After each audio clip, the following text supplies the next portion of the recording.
Hello friends, I am Dr. Ajay Kothari. I am a consultant spine surgeon at Sancheti Hospital, Pune. बहुत से patient मुझे ये सवाल पूछते हैं कि doctor what is the difference between a microscopic lumbar spine discectomy and an endoscopic discectomy, what is the main difference?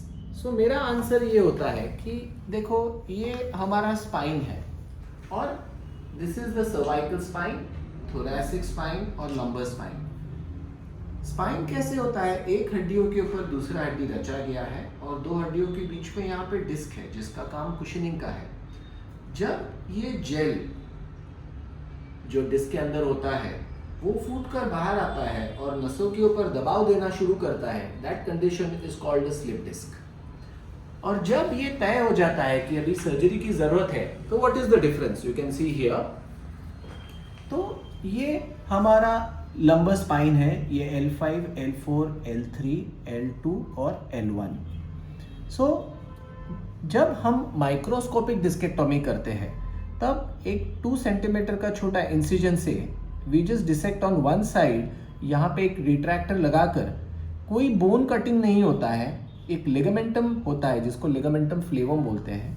उस ligament को हटाकर we directly go on to the dura जो कि स्पाइनल कॉर्ड होता है, उसको हल्का सा रिट्रैक्ट कर ये जो डिस्क का फ्रैगमेंट है इसमें निकाला जाता है। This procedure lasts for 30 to 40 minutes. Second जो प्रोसीजर है जिसको एंडोस्कोपिक बोलते हैं, उसमें इंसिजन साइड से होता है विच इज टेकन रफली around 8 to 10 centimetre from the mid line, और उसमें एक छोटा स्कोप डालकर मिड लाइन में जाने की बजाय साइड से जाकर यहाँ डायरेक्टली एक कैम्बियम ट्राइंगल होता है उस पर डायरेक्ट कर जो ये डिस्क का फ्रैगमेंट है वो डिस्क का फ्रैगमेंट डायरेक्टली निकालते हैं। अभी what are the indications? So micro discectomy is better for central और paracentral disc herniations. On the contrary, endoscopic spine surgery is very good for extra foraminal disc herniation, जिसका मतलब है कि ये जो फोरामेन है इसके बाहर जब ये डिस्क बाहर आती है तब वो एक अच्छा इंडिकेशन होता है। Secondly, the size of the incision in a micro discectomy is around 2 centimeters, in a endoscopic spine surgery is around 0.5 to 1 centimeter. Blood loss जो होता है वो दोनों में तकरीबन 5 से 10 ml या मैक्सिमम 15 ml इतना ब्लड लॉस होता है। Anaesthesia, microscopic discectomy is usually done under general anesthesia. Endoscopy can either be done under a local anesthesia plus sedation or a general anesthesia. In both the surgeries, the desired outcome is usually achieved.